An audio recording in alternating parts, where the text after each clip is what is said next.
So welcome to the insurance panel, blockchain-based insurance. I'm Nolan Bowerly. I write the long-form research reports for CoinDesk, and I wrote one that was released this past January and interviewed many of the people on stage here and the businesses they represent. I'm going to start by letting them introduce themselves. So we'll start with Siva from the only, well, we have two startups, but after R3's announcement today, I'm no longer qualifying them as a startup. So. I'm Siva Kannan, VP of Engineering at GEM. GEM is a blockchain platform startup company, and we have been focusing on the healthcare industry. We essentially provide foundation services on top of the blockchain implementation. We provide foundation services like identity, data, network, so we are agnostic to blockchains, and we also provide logic service. So recently, we've also been exploring cases into the supply chain and the auto industry. Mondi from Lumen Labs. So my name is Shubhajit Mandal. Mondi is an easier nickname. I work at Lumen Lab, MetLife's innovation center. We are based out of Singapore. We look at new business model innovation in the health, wealth, and the aging space. So trying to disrupt the industry by trying to create new revenue channels for MetLife. My name is Ryan Rugg. I'm Director of Business Development at R3, spearheading the effort for insurers and asset managers. We recently launched the Center of Excellence for Insurers and Reinsurance with Accord, where we have dedicated resources, symposiums, projects just for insurers. I'm Jax Rao. I work for Swiss Reinsurance Company. For the minority here, maybe reinsurance means we insure the big risks of primary carriers.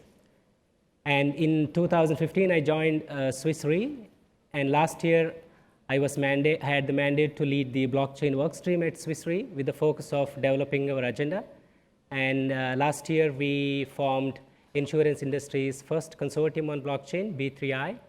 And my primary responsibility at Swiss Re is to how we can identify the strategic applications of blockchain competency and how it can help expand and transform our business.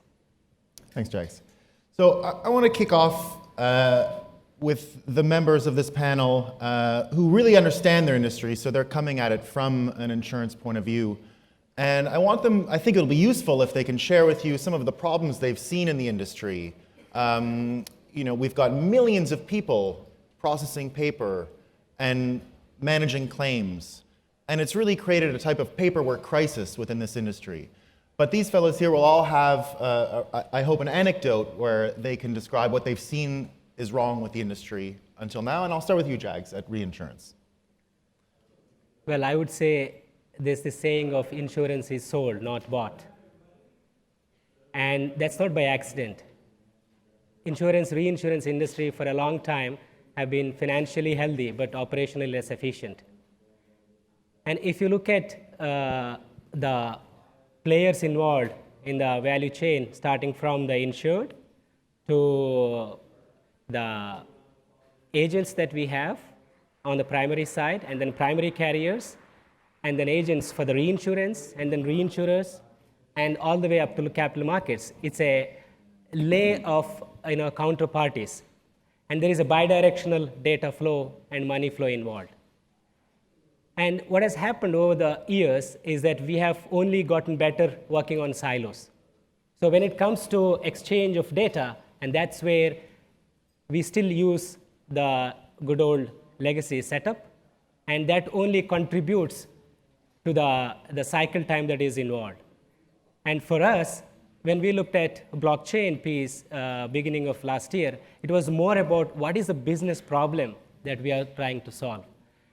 And that has given us enormous learning in terms of looking at our own setup and seeing, okay, how this technology can solve some of our biggest problems that is there in the industry for a long time. So it is more than the technology, it's the business process reengineering that we are talking about in our industry. And hopefully, with the application of this technology, if we can realize the efficiency gains that we are talking about, I think that's really good for the industry, because then you can really transfer the savings back to primary carriers in our case, and then back to the end consumers. And that's why I'm quite excited about the potential of applying this technology. Ryan, R3 has been integrating insurance companies for almost a year. I think you guys began last summer. What have your members described to you? What have they brought to the table as far as their problems that they would like you to solve? Yeah, absolutely. At the beginning, we hosted a bunch of workshops. We thought it was going to be very different problems from the banks. And, quite early on, we realized identity reference data, same issues that the banks had were a lot of overlap, as well as contract negotiation. If financial services, ISDAs or collateral agreements, codifying policies into smart contracts and being able to build out from there. And to the point, we recently built out an ILW demo, which is an industry loss warranty. And it's just basically with different constituents, making sure they have the same codified policy at all the same points and being able to assess the risk at the same time. So knowing when the contract's live or when it's been terminated and being able to assess your risk from that standpoint. So a lot of reusable content in the industry I've noticed, as well as taking these contracts and codifying them and creating a smart contract library of these policies. So thank you. Mondi, you're part of a laboratory within a large insurance company. So there must be that kind of, let's call it a problem where, are you bringing solutions to problems, or are they telling you what problems they want solved? So it's more the latter. So we did a program called Collab that just ended successfully a week ago, where we collated 16 problem statements from all the CEOs, CTOs of each country in the whole of Asia, published them, got about 150 startups to apply from all over the world, then took them through a 3-month virtual program where we helped them shape the pitch that they are going to make. Out of the 150, only 8 got selected to be in the final round, but those 8, we worked with them for 3 months because they don't know which country, which CEO, which CTO, which department to go and sell their product. So we worked very closely with them, with those startups, so that they could make the final pitch. And out of the 8, 3 startups got about $100,000 of worth of commercial arrangement with us. One in speech recognition and one in machine learning to do customer servicing. Those are very high-level ones. You can just go on Collab and check that. But to your question, it's more the latter, where Lumen Lab is being the center where we understand the startups world very well, and we also understand our internal problems. We go to the internal departments, countries, get the problems, and do the matchmaking. And from that point of view of a large company working with startups, as the only startup on the panel here, no offense, have you seen that receptiveness? Are you bringing solutions to problems? Are insurance companies asking you to solve their problems? Absolutely. One of the things which I can share is on the healthcare side first, then I'll talk on the auto side later. On the healthcare side, one of the things which we look at is for any use cases, which you want to work on, blockchain is really great for use cases which is time consuming, which is complicated, which are a lot of hands involved. One of the biggest examples for that is claims reconciliation, for example. Claims reconciliation process was done for Capital One, and this was essentially following through the claim process only from the provider to the payer. All the claims processing in terms of diagnosis codes, procedure codes, getting all that codified on the blockchain so that it's automated. And then the claim, when it gets submitted from the provider to the payer, so the breakdown of the cost involved from the payer side and how much of the patient's contribution gets involved, all that codified through smart contracts and all that getting automated. So the reason why this is so important is people don't realize this, but for a single healthcare claim, it could actually touch about 300 people, 300 physical people. So that's humongous. And you all know that the healthcare industry spending is about $3.2 trillion. And it's the data breaches associated in the healthcare industry amounts to like $6.2 billion. So anything associated with making sure that the identities are registered properly and the data is securely managed through a blockchain is a great use case. So on that, Siva, you're talking about managing relationships between the different partners within the insurance industry, and that's what CoinDesk, that's what our research showed, that insurance really was not a product that was being sold, but a series of relationships between professional players.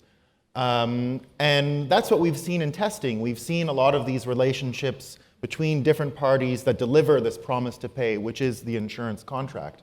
And I think R3 has been looking at that, how to arrange these relationships between partners. A lot of testing has gone on in the past year. Insurance was a little later than trade finance and some of the other capital market applications, but we've got a year's worth of results in. Absolutely. We have over 100 different proof of concepts we've done, and early on in R3 within the consortium, all IP was shared by all members. We realized later, as we're moving closer to production, to your point, bringing the constituents together is very important, but we also put project agreements around these projects. So if 5 insurers are participating in a project, they can own the IP and have the right to commercialize on that. And that was important to create that environment where people felt comfortable sharing their IP as well as their problem points, because we do invite regulators into our consortium free of charge. And another thing that we found out early on was they shouldn't have access to all the projects until they're invited in by a member, because a member necessarily want to hang out their dirty laundry, what their weak points are, until they're at the point where they're moving to production. But we do think it's critical that you get permission before you go into production and become a product. And Jags, from the reinsurance point of view, a lot of experimentation and testing with blockchain technology has been done over the past year. I guess from the 1980s and the crash, where it was a simple problem of the markets losing track of who owed who what and people owing themselves money and insuring themselves. Yep. Not from the consortium point of view, but really from Swiss Re's point of view, what kind of testing have you guys seen? What's been working with the reinsurance markets?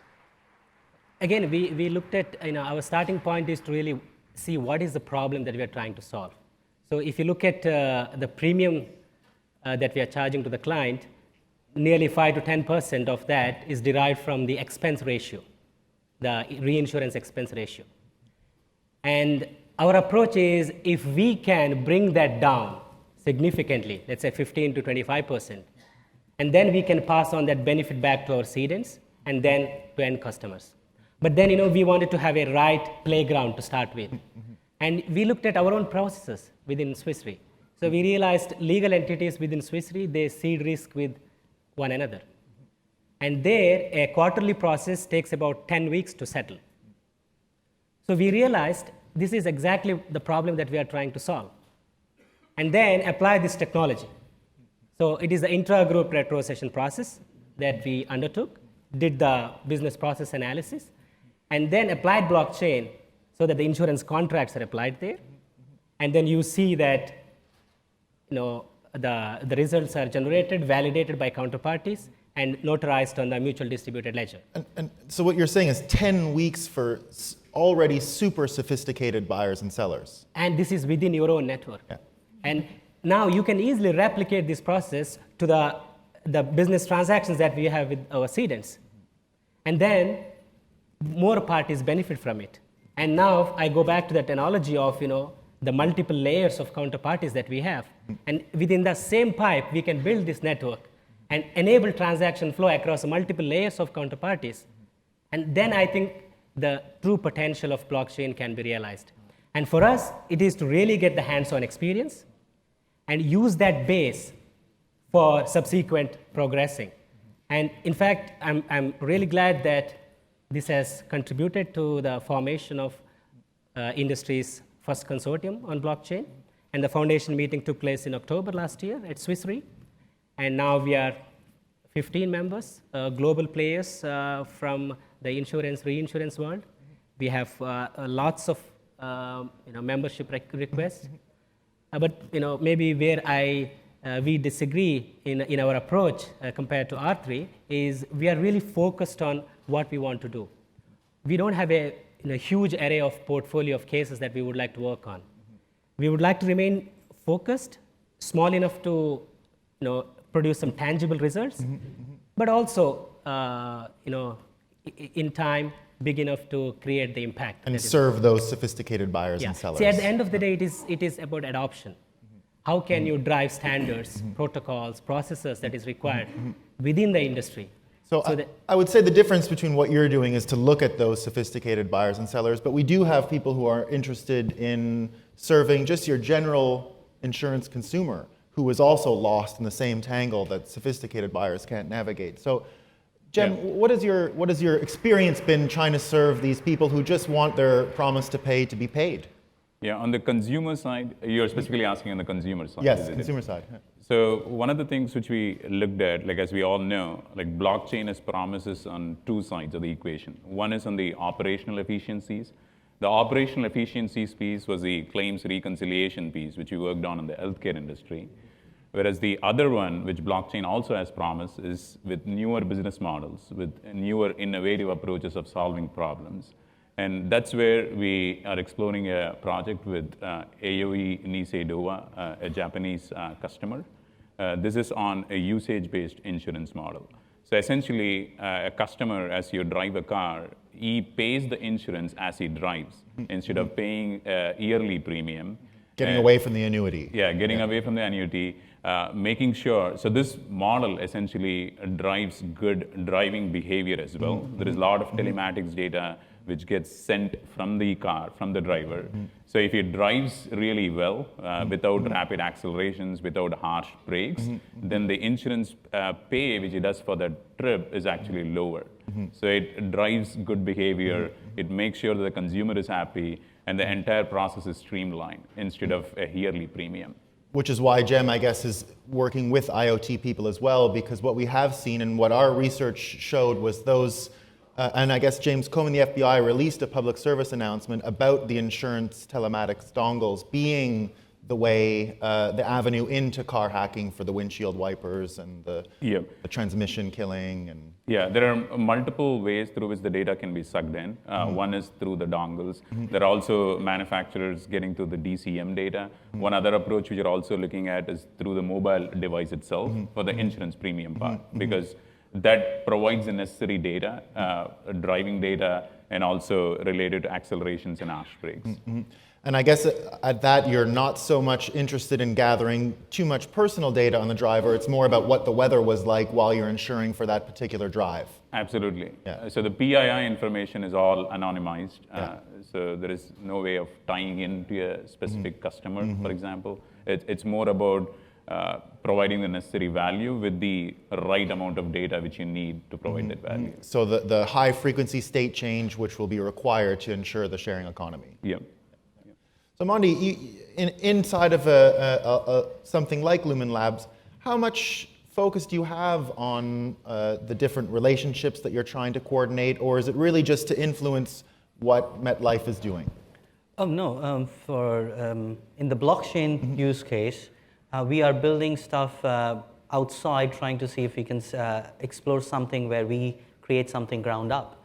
And that would mean collaborating with the ecosystem. So we do work with Swiss Re, trying to understand stuff that we don't have expertise in. So we do that. To tell you a little more in details, the questions you were asking as to what angle do we take, every project we do is customer first. Okay? No project goes through unless we have interviewed 30 customers and they tell what their problem is. And if we don't have the uniform customer insight, no project goes through. The blockchain project was a little different, where we started with the technology first, which is unlike any other project. And while we were doing that, we realized the solution that it brings in is that of transparency that you mentioned a bit, especially on the claim side. And one of the very good examples I would like to bring up that is already built, not by us, by some other guys, it's called EtherRisk. You can actually buy flight insurance on your web browser. The backend is completely built by Ethereum. The company is run by just 2 people. Okay? And that's how they took the power of Ethereum. And the transparency bit is, if you go to buy flight insurance on their mock platform, they will tell you exactly how much the probability of your flight delay is. When I bought one mock one, and I remember this, I was flying back from Hong Kong to Singapore, I was going to pay 5 ethers, but I will only get back 3.5 because my flight had 100% probability of delay. I did not know that till I went there, right? And that happened. My flight was 45 minutes delayed. And that's the kind of level of transparency that these guys are bringing in because they're technology first, they know it has to be transparent, it has an immediate impact on customers. So one of the things we are looking at is, can we do the same for health and life insurance? And that's an exploration we are on currently. And I suppose that's interesting because in all these relationships that go into delivering an insurance product, the underwriters really want something simple. They just want to know what the risk is. They want a simple data point. And this is a new way to deliver that simple data point to an underwriter. Underwriters don't want just simple. The values that drives insurance companies is not simple underwriting. It's actually more complicated. And the more complicated it becomes, there is more value to the business. And that is, I think, that has taken insurance a bit back.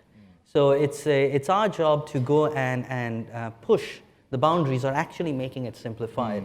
And I remember during the FinTech Festival last year, and this is, I'm quoting Zhong'an if I remember correctly, they had got some telematics data in China, and they showed how that data can be used in underwriting. It took the CEO 1 year to implement that data in the business, because underwriters are not used to new kinds of data. But we are pushing the boundaries, labs like us, Zhong'an, et cetera. And pushing actuarial sciences. Yes. Yeah. So this past year, we have seen a few consortiums pop up around these issues, and it's that same model of trust among competitors.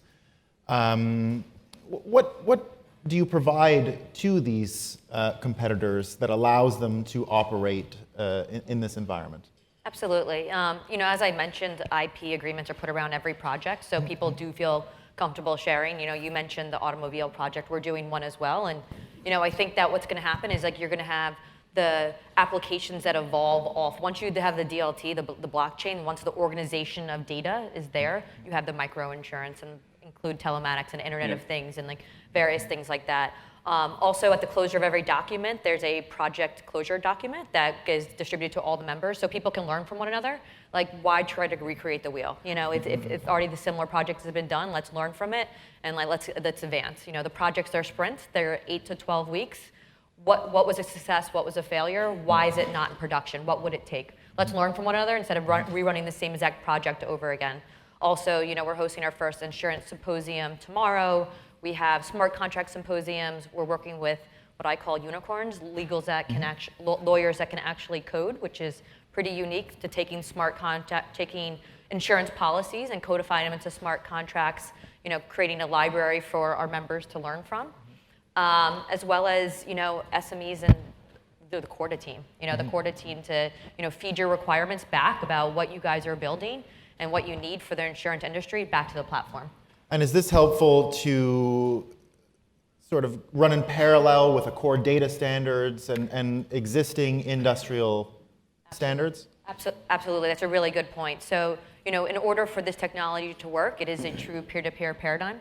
You need some sort of standard language. And, I've heard that, certain Accord standards don't fit the projects, but they're willing to work with us and learn from the projects and adapt their standards to these projects. So having that common language across the industry is going to help accelerate implementation. And your specialized industry, is it the same approach? Yeah, we more come from the business side, the insurance business perspective. What is relevant to us, and what is the first starting point, and the minimum viable product that P3i is developing on. It's a very focused natural catastrophe property reinsurance contract. So it will really test the interface between insurers and reinsurers. So there's a lot of business process going into it. It is not just one piece that we are trying to fit in, looking at the business process as a whole and see where it makes sense. And I think this approach has merits in the sense that once you establish that confidence, the industry-grade prototype, then you can open it up for others who are interested to be members of P3i, or even at R3. So the idea is, how can you be at the forefront of driving standards, like you mentioned? We are, for example, using Accord as a data standard, so that if you can remain at the forefront of driving standards, then it becomes easier for adoption. It takes time, but you have to start somewhere. And you said that the catastrophe bonds, is that related to the sort of the soft market we're seeing in insurance right now, with the large pool of money available to underwrite extremely dangerous products? Eventually, yes. But I think right now the focus is we need to establish the first industry-grade minimum viable product. And I think that is the confidence level that we want to get to. And let's not forget, while the consortium is working on that, we at Swiss Re, we are working on different use cases, which are more on the differentiating side, be it ILS or microinsurance. We were here at the weekend for the hackathon. We brought our microinsurance use case. so that we can see tangible results and then use that as a base for the next steps. So constantly we ask, whenever there is a use case, why blockchain? Are you really using blockchain as a primary store of information? Most often not. Then why use blockchain if you're just using it as a database? So I think there's a lot of thinking going upriver to make sure that we only undertake those cases which merits investment. And this is especially true because in organizations like ours, there is always hesitance in going for a big bang investment when the technology is still maturing. So, and I think once we demonstrate tangible results, I think it becomes a lot easier. and you had talked a bit about the microinsurance angle, and Jem working in IoT, is there that crossover between the microinsurance opportunity and the IoT? Is that something you guys are looking at? There is definitely an opportunity. One comment which I also wanted to do on the consortiums and alliances, for example, is there are a lot of alliances which are coming in, the consortiums which are coming in. Like the big ones are the Enterprise Ethereum and the Hyperledger. But there are a few recent ones. So when you asked about the competition and how we are making sure that we're all progressing in the right way, one of the things which we do, like this was a recent foundation which was started called a Distributed Identity Foundation. And this is a key foundation for identities in a distributed way and a decentralized way. And we are one of the steering committee members of that foundation as well. So all the, whenever we meet as a foundation members, there is nothing which we talk about a specific company. So we all remove our company hat, and there we are essentially focusing on the technology aspects. So we break down into specific working groups. There are namings and identifiers, there are attestations, there are hubs and agents which we talk about. These are all related to identities, but essentially focusing on the technology advancement and the business use cases and not on the specific companies is a key thing for these foundations to succeed or the alliances to succeed. And with respect to your question on the IoT and micropayment, IoT is going to be a huge player in this. And the key thing for the IoT to succeed is also the identity aspect of it. Identity is getting registered on the blockchain and making sure that it's secure. So the know your machine aspect and actually integrating machines into these relationships and the bond of trust and all of that stuff. Absolutely, yeah. I think the fascinating piece of this ecosystem development is that you have to collaborate to get the real value out of it. Innovators, industry players, even if they are competitors, we are working closely together with Munich Re, and we deeply appreciate the value that we are generating together. Even the microinsurance use case, we are working together with a small consortium. And we are really excited about the fact that perhaps by the application of this technology, millions and millions of farmers in Africa and elsewhere who are underprivileged, the insurance can become much more accessible and affordable. And today that is not the case. And I think we have an opportunity to make it happen. So And mutualizing even across borders is what you're sort of suggesting. exactly. Yeah. Yeah. And that's why I think collaboration is key.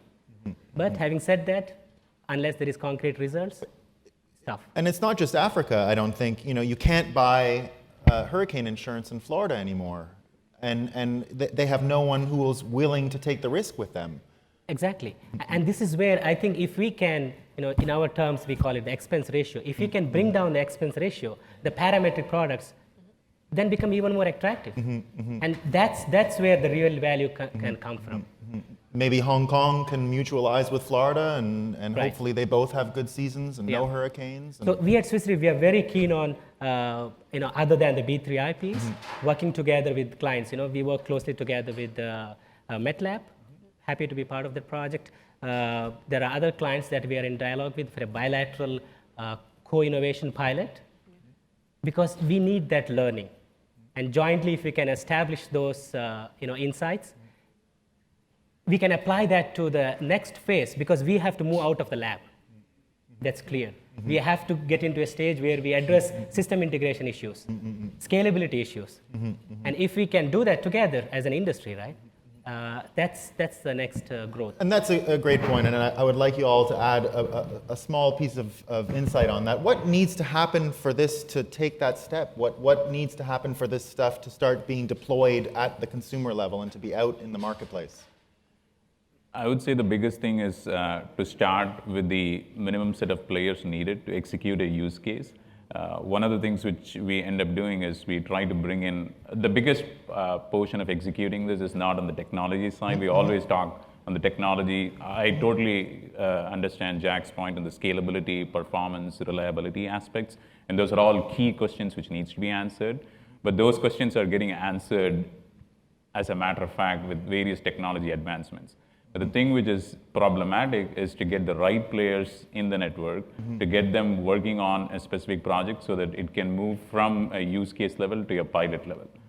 So getting starting with a set of players and then rolling it out for a set of customers and then expanding out is the key.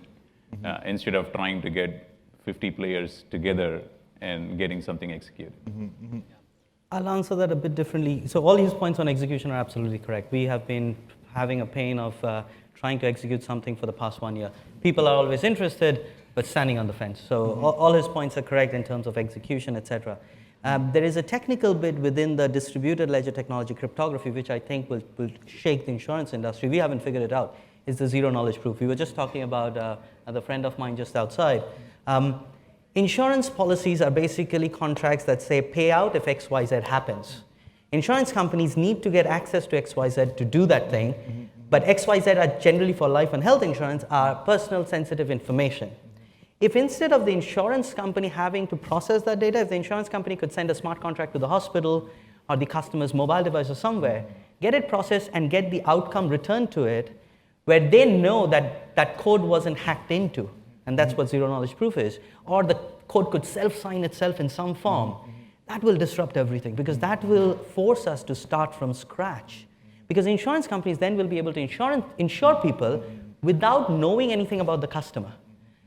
That, I think there are a lot of cryptographers working on it, but that will change the industry drastically. So what you're saying is you've got an industry that, unlike capital markets, which was all about hiding market advantage and competitive advantage, insurance was all about disclosing accurate data, everyone measuring their risk, and now that's going to change. Yes, because if I try to buy life insurance today in Singapore, I have to go through a 30-question document. Now, forget paper, it's digital, but what does digital mean? Instead of ticking yes, I'm clicking a checkbox saying yes.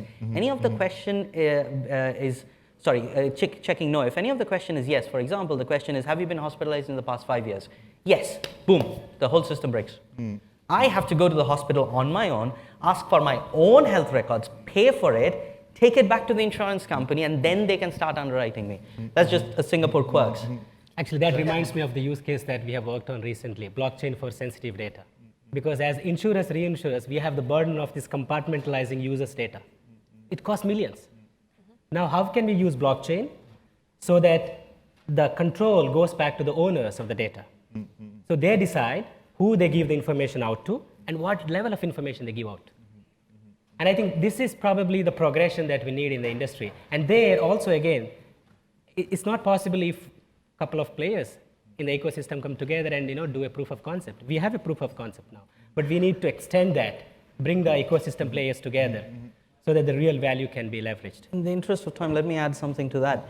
People are using blockchain currently doing that by being more of a middleman. So if you look at the other fintech industry, for example, Yodlee in India, banks do not want to handle each other's information because it brings liability concerns. So the Indian government came up with regulations where there can be aggregator companies. Now that aggregator company is de-anonymizing the data and that is solving that problem, right? So there are companies who are taking the liability and handling. But if we have something like zero knowledge proof, we don't have to depend on intermediaries anymore. We can go straight to the source of the data. They can sign the contract in ways where we don't need the data, but we can be sure of the data. And it's very hypothetical, and this is what I know, but if somebody grabbed me later on and tell me I'm wrong, I would be more than happy to know. Well, I'm glad you brought up hypotheticals and disruption using cryptography, because I'm going to challenge you guys with the last 5 minutes here. We've seen some incredible token sales happen over the past few months on prediction markets. So we're seeing cryptography deployed in a way that is effectively creating an insurance product. So the contracts themselves in the prediction markets are an insurance product. And of course, that completely circumvents all the relationships that you guys are trying to strengthen through blockchain technology. Now, I'm not saying you have an answer to this, but is this something that comes up? I mean, is this on the radar of big insurance companies? Is this, your answer could be no. But at R3, is this something that is, I understand we're trying to replicate the existing workflow and the existing relationships that exist in the insurance industry, but this is something totally different. Yeah, for the most part from our members, they've not been focused on like the ICOs and the cryptos. They're trying to solve current use cases with their peers. So, you talked a lot about collaboration, and that's one thing I think is unique in insurance versus banking. They naturally share information. If you think of group life insurance, how you share identity and reference data with other carriers. That's a natural place for this technology to be implemented. As far as like ICOs and cryptos, I mean, I think for their personal accounts they do it, but it's not the projects that they're focused on right now, because to your point, they want to get like a minimal viable product in production in the fastest way, and they think, as far as getting like cryptos involved is going to be a bigger hurdle internal to overcome. But that idea that there is this insurance product that you can buy in a marketplace, I think at some point at Swiss Re anyway, they'll have to have the conversation. Yeah, see, other than the efficiency gain space, we are also closely looking at the disruptive space. Yeah. And our assessment is that it's a matter of time. This technology can enable and be a platform to bring together protection seekers and investors. And that's powerful, because that's true disintermediation. And the payments are guaranteed through smart contracts. It's not in the next couple of years horizon, but I think it's important to be prepared for that eventuality. Because that's where we, as a risk knowledge company, we can bring our expertise on risk diversification to make that platform work. Because it's today in theory. To make it work, you also need different players contribute their knowledge. And if that happens, then we are looking at acceleration of digital P2P marketplaces enabled by blockchain. And Luminlab, we've already heard you're doing quite a bit of stuff on this, but not necessarily on the prediction markets, but is it something that you're looking at? Predictions market from life and health, no. It's not a concern. Also, if you just look at Augur, the examples on Augur are around events that the information is readily available, or so-called the oracles are like a Google News weather or something. When it comes to personal life and health, you won't be able to take that bet because somebody else will not have information about whether you went to hospital a couple of days ago. Hence, in a short answer, the answer is no. From a health and life, we're not looking at it. But at GEM, you guys are looking at the opportunity for oracles to enter this particular market, and oracles being an opportunity in and of themselves. Yeah, we haven't explored it a lot. We have definitely are looking at the opportunities. What I would add to this is, like as Jax mentioned, this is a great thing for buyers and sellers to come together, like for any ICO. But the biggest thing to note is we need to really pick the ICO which adds functional value behind it, because there are also ICOs which without any functional value behind it. So that's one other side of the equation as well. The insurance market is something which we have been exploring, so maybe in the future we'll definitely pay attention more on to the ICOs as well. But my take is right now we are cautiously optimistic. Yeah. Well, that wraps up our session, people. Thank you for your time, and thank you for your attention, and thank our wonderful panelists here for their insights. Thank you. Thank you.